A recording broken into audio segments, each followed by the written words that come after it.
Hello, everyone, and welcome to the Real Positive Girl podcast with me, Sabrina. This is the show that helps you become your best self, and today we are talking about how to handle stressors with healthy coping skills.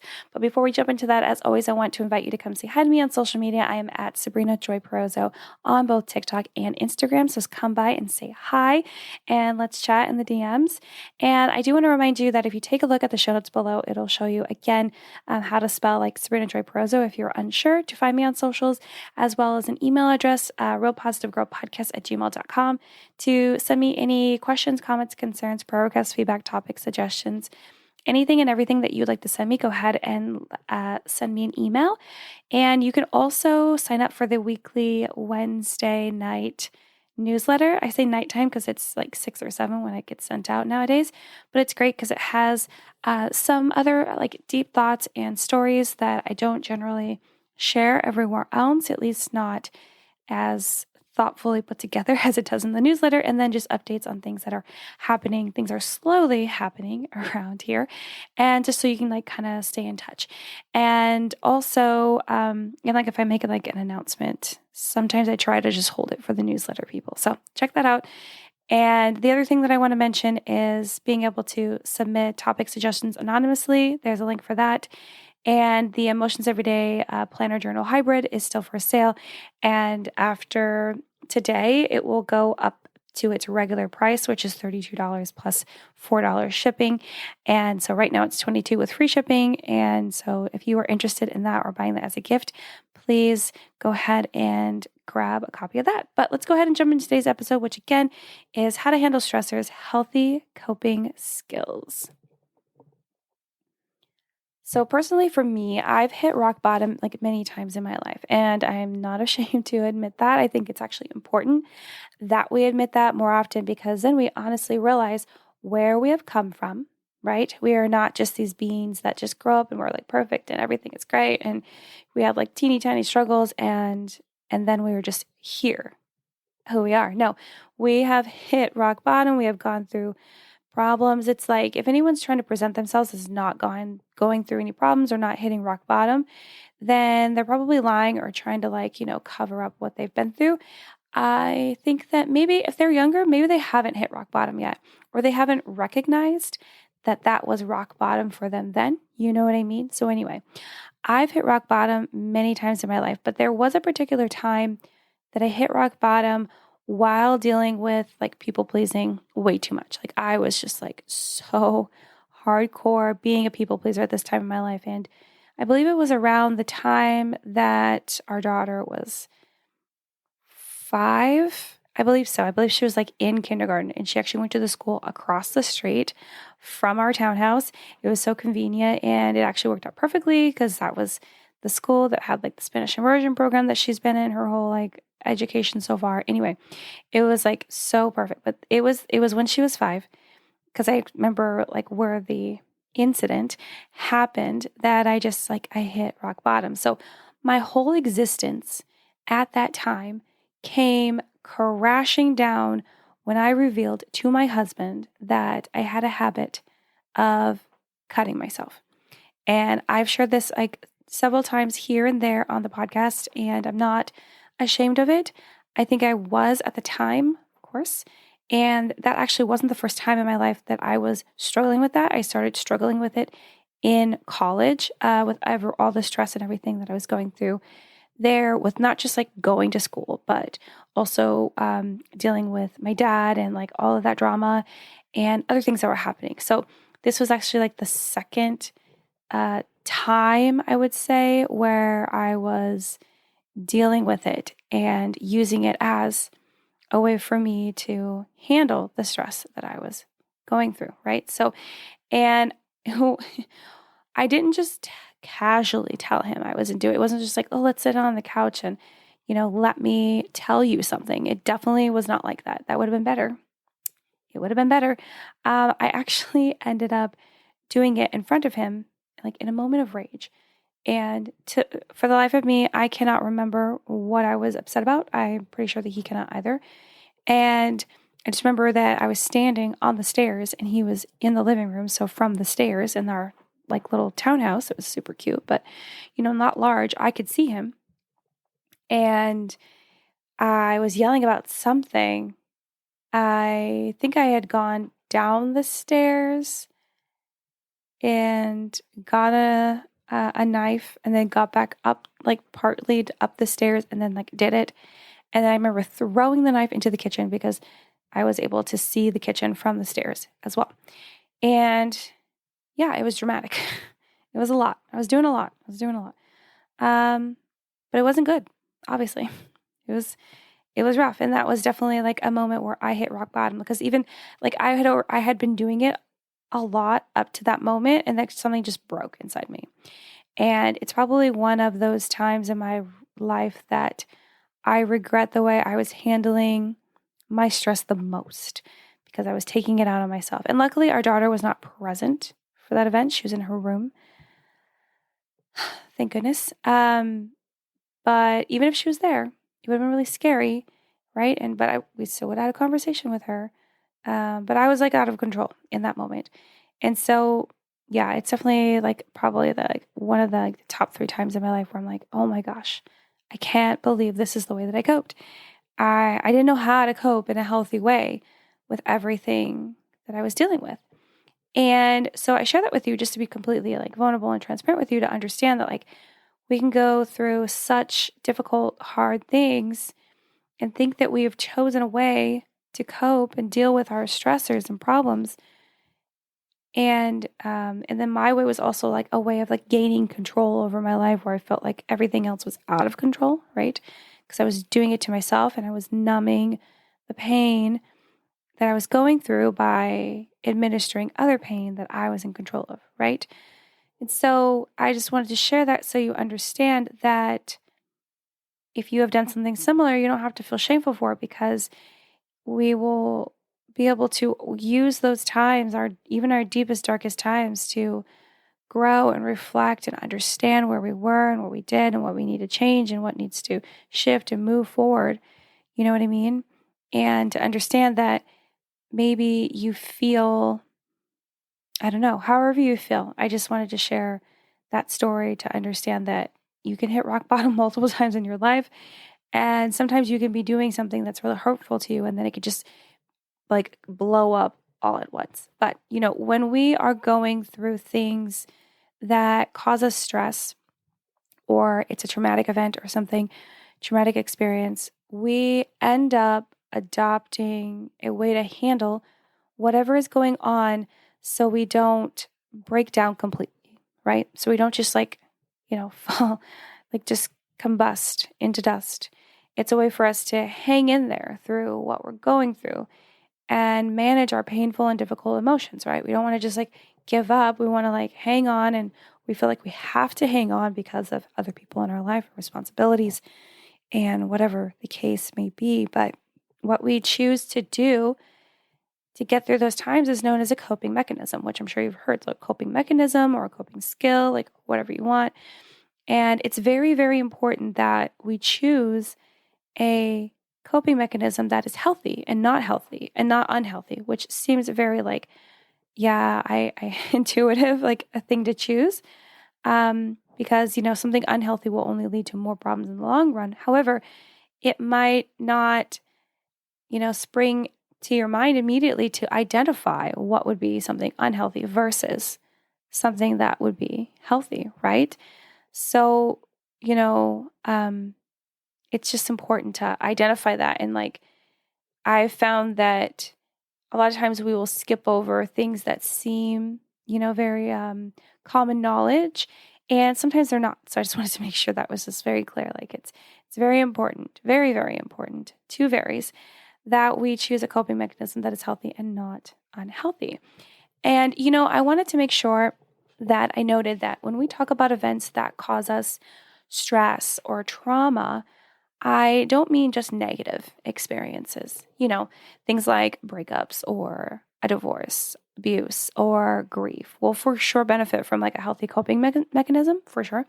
And those are all negative events that we've experienced, but also events like, having a child, getting married, or even purchasing a house. I've definitely, we're experiencing that right now, can cause stress that can lead to needing a healthy way for you to cope and for you to get through this difficult time. You know what I mean? And so don't just believe this, like coping mechanisms or coping skills are for when life feels bad. It is not only for that. It can be for when life feels good and we're grateful, but it's a tough shift we are making in life. So for us, we just bought a home and we're in the process of slowly moving there.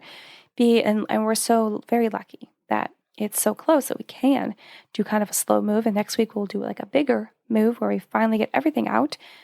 And then we still have plenty of time to clean and stuff.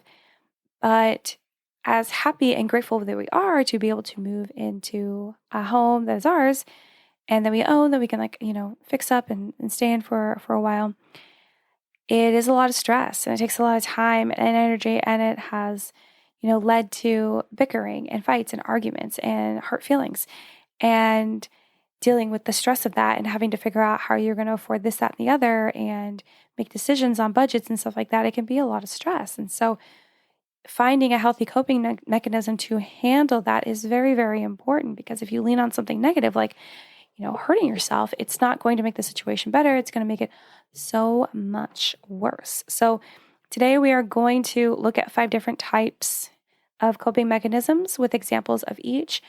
In the past, not on the, I think I don't know, over 2 years ago, I did do a short episode talking about like coping, but it wasn't like a deep episode at all whatsoever. And I feel like I have talked about coping mechanisms on my social channels before, but generally I will just do a short list of healthy ones and a short list of unhealthy ones to compare, which is kind of what we're going to do today, but not really, because I found some research where it was categorizing the types of coping skills and mechanisms, which I thought was really neat, and kind of to think of it in that way as opposed to just a long list to choose from. And so that is the way that we're going to do it. But before we get into that, we are going to discuss some unhealthy coping mechanisms that people adopt, thinking it will help, when, again, it really just causes more harm than help. So we are going to go through a list of those really quick, just to kind of identify like why those aren't helpful. I would say the majority of them are very common sense why they wouldn't be helpful, but we're going to go through them anyway. So the first one is for the unhealthy coping mechanism is procrastination. So obviously procrastination is not going to help you. Putting off anything is not going to help you feel better or feel more accomplished or be able to like move forward in your life. And so it's important that we realize that putting things off, that's not the way to cope. The way to cope is to like create a plan and create goals and like steps that we need to take, or ask for help and ask someone to assist us in getting this thing done if we're just continually putting it off, or really digging deep into our emotions to figure out what is going on. Why the heck are we continuing to put this thing off, and really, really figure it out, as opposed to pushing it to the end to whenever the due date is and inherently causing more stress in the end. The second unhealthy one that I want to share is isolating or withdrawing.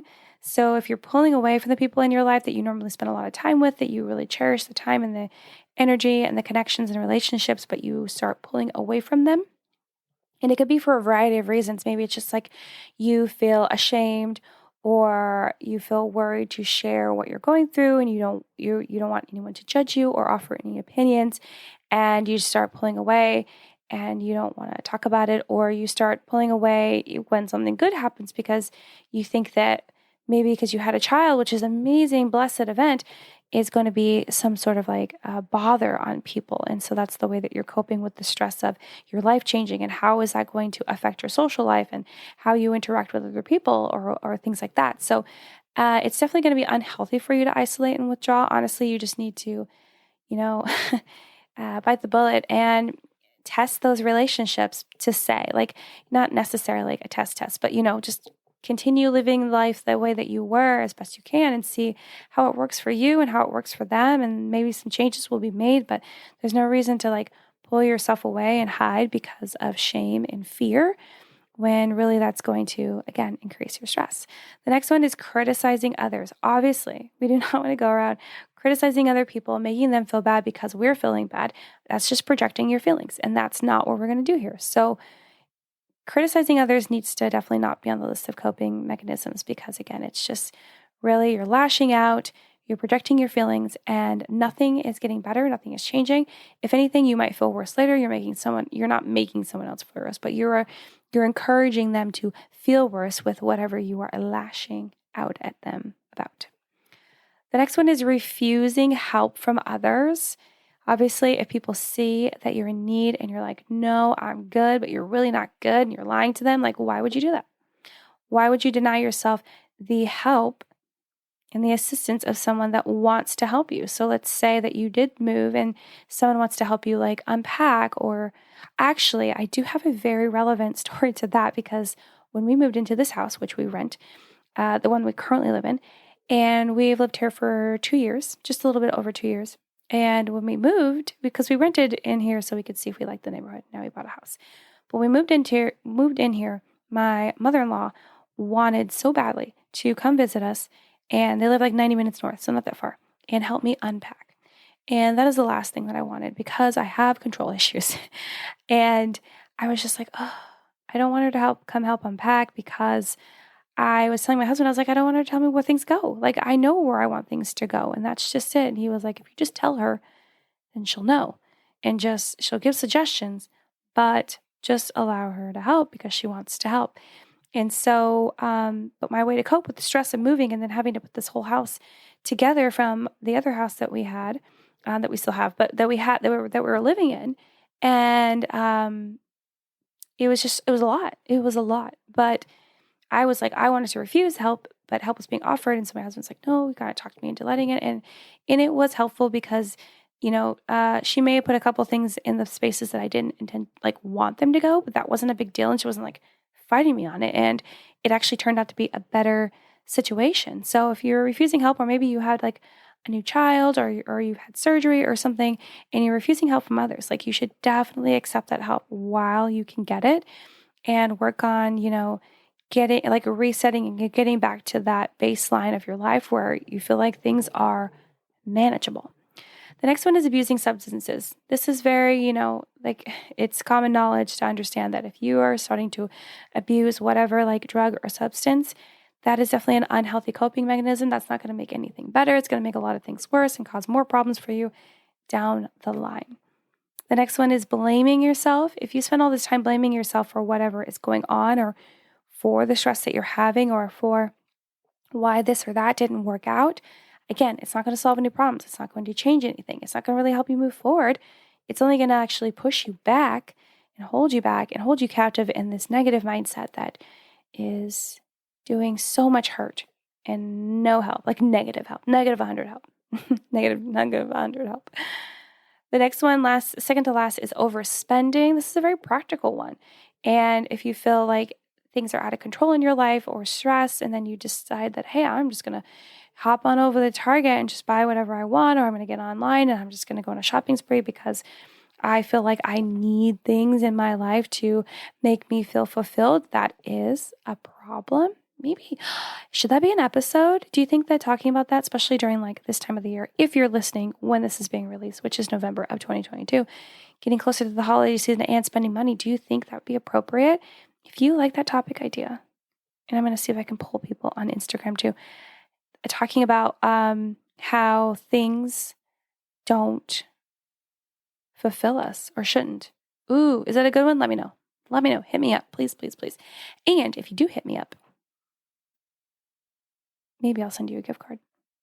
Just throwing that out there. Okay, so overspending. So you're using it to fulfill this like hole, this like problem that you have, when really that is an unhealthy coping mechanism, because if you overspend more than you have and it gets you in trouble with paying your other bills, that really sucks. And last but not least, self-harm, which I've already shared my own personal story on how this is super duper unhealthy coping mechanism that will literally and physically cause more harm than it will help in your life. So understanding that list, and of course that is not a conclusive list of unhealthy coping mechanisms. There are so many more that I didn't list, but I just wanted to give you a general overview of different types of ones different ones to understand and consider, and maybe reflect on whether you have engaged in any of those or adopted those as your coping mechanisms. And maybe I would encourage you to reconsider using those ones. But now let's dive into the 5 different types of coping mechanisms that can be really helpful to us when we're going through stressors and traumatic events. As always, all of these tips, advice is based on my own knowledge and research and my own experience and the experiences of others that I am able to share. And if you feel like this does not align with what you feel would help you understand coping mechanisms or ones that would be helpful to you, please seek out a therapist or a counselor because they'll be able to just help you one-on-one. And if that doesn't work for you, I encourage you to go to our best friend Google and type in healthy coping mechanisms, healthy coping skills, and you will find so much research on ones that might fit you better, because this, again, will not be a conclusive list. It's just interesting research of a breakdown of different types categorized and then having examples within those. Okay, let's dive in. Like I said, we have 5. The first one I want to talk about as a type of coping mechanism is self-soothing. Self-soothing. So this is focusing on ways to cope that deal with your 5 senses. And it's interesting. I want to read more about it because I feel like for the longest time, it felt very woo-woo to me that, using our senses to ground ourselves, it just seemed very I don't know. And I need to read more research about it, but it talking to other people and reading things online, and then I've tried it myself, just go and step on the grass, the ground outside with your bare feet. It can be very, very comforting. Very you're reconnecting to the earth, to everything that's happening around you, your environment, your physical environment. I would say it's pretty awesome. So using our senses to ground ourselves and reset can be really helpful because it focuses on getting in touch with yourself on a deeper level through your senses. So, in the one that I was talking about, feet on the grass, on the ground, it's this touch connection that is pretty fantastic. So we'll go through the 5 senses really quick and examples of coping mechanisms within that so you have a good idea. So for touch, it could be cuddling in a blanket. I love that. Or a heated blanket since it's wintertime. Actually, I use a heated blanket during the summer too because if the AC is cranked up too high and, it's just you don't want to turn it down because it's hot everywhere else. You gotta keep yourself warm. So yeah, it could be cuddling in a blanket or taking a relaxing bath. And I think also you could throw in going outside and stepping on the ground and the grass if you can, if it's not too cold, and just reconnecting and feeling that touch. That's just so, I don't know if the correct word would be invigorating, but just so connected and complete, right? And that could be a way to cope with what's going on around you through touch. And for hearing, it could be listening to music you enjoy, or even a podcast, or even one of those ASMR recordings. I know they have them going live all the time on TikTok, and you can look up so many different ones on YouTube. And so that could be something for you to kind of zone out on and focus in and kind of help to calm you if you find those things to be helpful.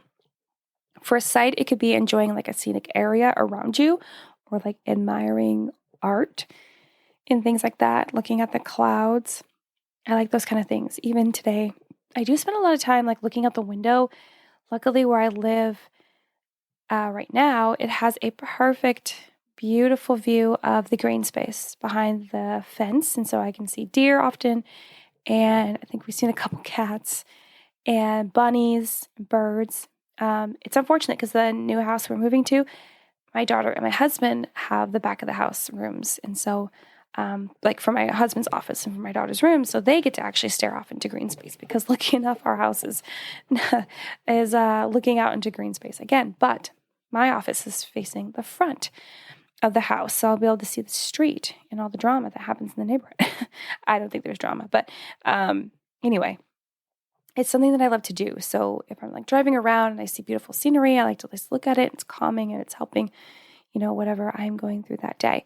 For taste, it could be having a nice cup of tea or like a sweet treat, or even chewing some gum. I know gum can get some people in trouble, and I know that there's a variety. Like dentists like hate gum, I guess. That's like a rumor that I've heard. And I grew up with a gal named Natasha, actually, that her dad is or was a dentist. I'm not sure if he still is, but I mean, I guess he still is because he practiced it. So I think like once you're a doctor, you're always a doctor, right? So anyway, he's a dentist, and she would always tell us how they aren't allowed to like have gum, and I think like a lot of different candies because of how bad it is for the teeth.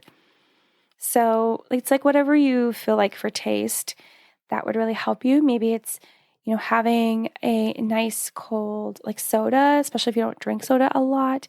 Like I don't drink like sodas. I drink a lot of sparkling water, but not like sodas a lot. So having that is just like so like, oh, cracking open a can of like vanilla Coke. It's delicious. If you haven't had it, you should try it. I love it. But I try not to do it all the time. So that's a nice like taste thing to help cope with some stress. I will have like a half a can of vanilla Coke, put it in the fridge. Yes, it might be flat, but the next day it doesn't matter. Still tastes good to me. And it's great. And then the last one is smell, which could be like burning candles, classic smelling flowers, or like another scent you prefer that feels comforting. So maybe you prefer to do like those wax warmers or those plug-in smells or burning incense or like whatever it may be.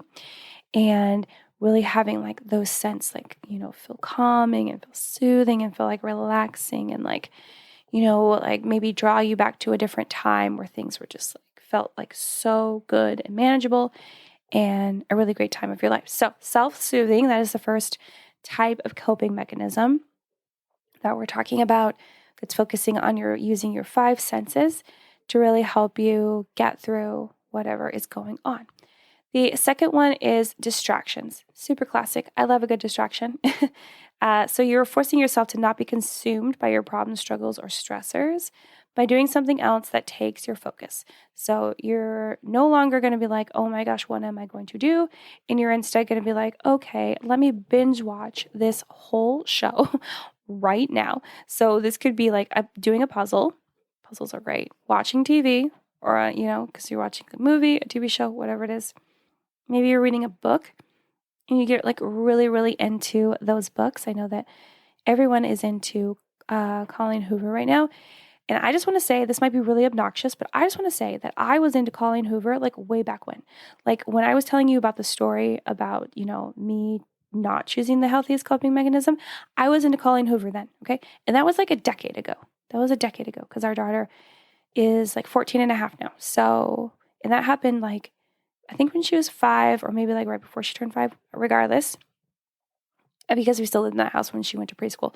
But yeah, I was into, so I just feel like an OG fan of Colleen Hoover's because I was there when there was like 2-3 books and I was living my best life. So anyway, so yeah, distraction for reading a good book, playing a game. So whether it's like a board game or like a video game or a computer game, like whatever it is, like doing that, or doing an activity with other people that you enjoy. So maybe you're going to go to an escape room. Maybe you're going to go to the pool. Maybe you're going to, I think people like, okay, well here where I live in Washington State, you can go to an indoor pool in the wintertime. Maybe that's not a thing everywhere. I don't know. So you can go to do an activity with friends. So it's just really distracting you from thinking too much about what is currently going on and the problems and the issues and the stressors that you're facing, giving your mind a break from focusing all that, because a lot of times when you don't focus too hard on what you're going through, your subconscious is still working on it. And so you can come to conclusions later and aha moments and be like, wow, okay, we figured it out, without stressing yourself out more because you're constantly thinking about it. Okay, number 3. Number 3 type of coping skill would be do the opposite. Now, there's a little bit of carefulness that needs to go into this one of doing the opposite. So instead of feeding into something negative on top of your stressor, you do the opposite, as long as it's not even more negative. And you would think, well, Sabrina, if it's negative, like obviously we would do something that's the opposite, which would be positive. But I feel like sometimes people can get like a little slippery slope here and think that the opposite I'm talking about is like something even more negative. So you're continuing down the line. And that's what I mean. It needs to be something that's like on the other end, on the other spectrum of more positive, even in the neutral realm, because it's still the opposite. So, for example, if you were feeling really like down on yourself and just telling yourself how you feel like you're a piece of crap and you're no good and you can't do this, that, and the other, you need to start engaging in positive self-talk, which would be the opposite, and tell yourself how great you are and how hard you're working and everything that you're doing, and you are capable and you are worthy and you are everything. So you can throw some affirmations in there, positive self-talk, and turn it around. Or if you want to like hurt yourself, how I was talking about at the top of the show, because you need something that helps you feel in control of your situation, instead, do something that comforts you, like take a nap. Gotta love a good nap. Or a good meal. I love having like good takeout, good like Thai takeout. That'd be fantastic.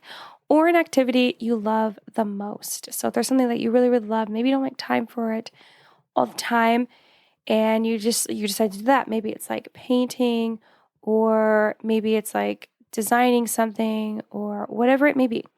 Engage yourself in that, because it would be the opposite of wanting to hurt yourself. You actually want to help yourself and comfort yourself in this thing. And you could even just like lower the amount of pain to just snapping a rubber band. So if you are hurting yourself and you can only get yourself so far away in the opposite direction, as opposed to actually inflicting like pain with some sort of hurtful thing, instead just like pop a rubber band on your wrist and use that to like snap back to cause that little bit of pain that will kind of resemble what was happening, and it's kind of like a nicotine patch where it can help wean you off of doing the thing that you shouldn't be doing, So just keep that in mind, right? And if you feel like you can't handle what's happening, like if that's the thing that you're focusing on, remind yourself of all the times you felt similarly, like you couldn't handle it, but you were able to handle it. Like you're just reminding yourself, hey, I felt this way in the past, and look where we are now. We can do that again, right? Okay. All right, number 4, emotional awareness. I don't really need to dive too much into this because I talk about this all of the time, but emotional awareness, so taking the time to understand how you're truly feeling, is super helpful to knowing how you can progress and keep moving forward, right? You don't want to get stuck. You don't want to fall down in your pit of despair and just be like there, living your life so negatively, so like down in the dumps. No, you don't want to live there. You want to like stop by for a minute and then peace out really quick. So better understanding what's going on. So taking the time to identify like how you're feeling by either like talking it out, whether it's by yourself or with someone else, if that's what you feel comfortable with, you can just talk it out by yourself. Or using like an emotions wheel is helpful. If you don't know what that is, I would go to our best friend is Google, type in emotions wheel. So many images will come up. And it is such an amazing tool and resource for better understanding yourself, for like emotional awareness, self-awareness, that I put it in the journal that I am currently selling, Emotions Every Day, because it is that integral to your emotional growth. It is amazing, okay? And so it just helps you to get to the core emotion of what you're feeling, rather just being like, I'm sad. That doesn't give us any depth. That doesn't give us any like details. Like we need to get down to the surface. So consider that. You could also spend time journaling if that's what you're into, which is exactly why I made the journal, for people to do emotional growth and awareness, but in more efficient time, in more guided, if you didn't know what to do, if you don't like journaling.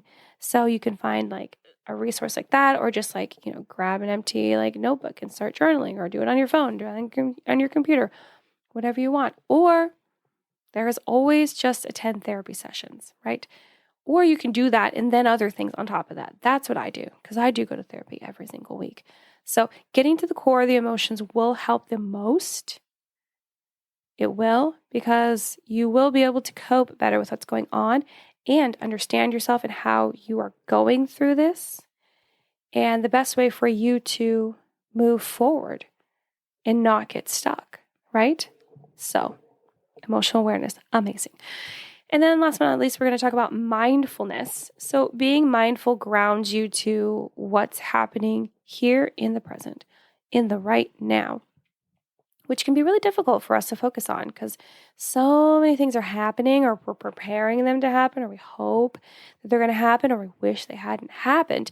We can get so caught up in the past or the future rather than just being like, what's happening right now? And this can be really helpful with people that struggle with like anxiety and worry or even regret, right? So, taking time for a walk, which I did today, and it was so nice. I did that while I was listening to a podcast, but it was still so nice. It was like so many different coping skills that we've talked about so far, all in one. So you're taking a walk while listening to a podcast, admiring the scenery, right? Getting some exercise in. Like it's pretty darn pretty fantastic. It was so good. So taking time for a walk, meditation, if you're into that, breathing exercises. I think even yoga is considered like yoga meditation kind of thing, mindfulness, or even just pointing things out around you that are happening to like recenter yourself to the present. And this can really help if you are so focused on the past or the future, like I was talking about. So pointing things out around you that are actually actively happening. You can be like, okay, the dog is lying there and there are birds outside flying around and it is currently really windy or it's raining and I am feeling hungry or tired and my husband is feeling this way and I need to go do this soon, like really soon, like that day. So just really kind of identifying, like pointing things around you. And it can also help to like ground you if you do feel like a panic attack or something is coming on. So mindfulness, just being in the present, enjoying the present, not allowing the past or the future to hold you captive, to worry and have anxiety and freak out, which is what I have done for so many years, but it's gotten so much better. So those are the 5 coping skills, like types, kind of categories. And those are fantastic. So I hope that's helpful for you in deciding a healthy way to cope when you're going through struggles and shifts of seasons in your life and trauma and all of these things, and not adopt a negative, unhealthy coping mechanism that will only make things worse. But that's all I have to share with you guys today. So thank you so much for listening to the Real Positive Girl podcast. Again, with me, Sabrina. I really appreciate every single one of you. I appreciate you for downloading, sharing, and listening to the show. Check out the show notes below to sign up for the weekly newsletter, to come say hi to me on social media, to submit an anonymous topic suggestion, to vent anonymously, to visit my website, to purchase a journal for you or someone else that you think could be beneficial towards. Send an email. I don't know if I already said that. All of the things. Check it out. Do what you want to do. But until next time, have a good one, and I will see y'all next time. Bye, everyone.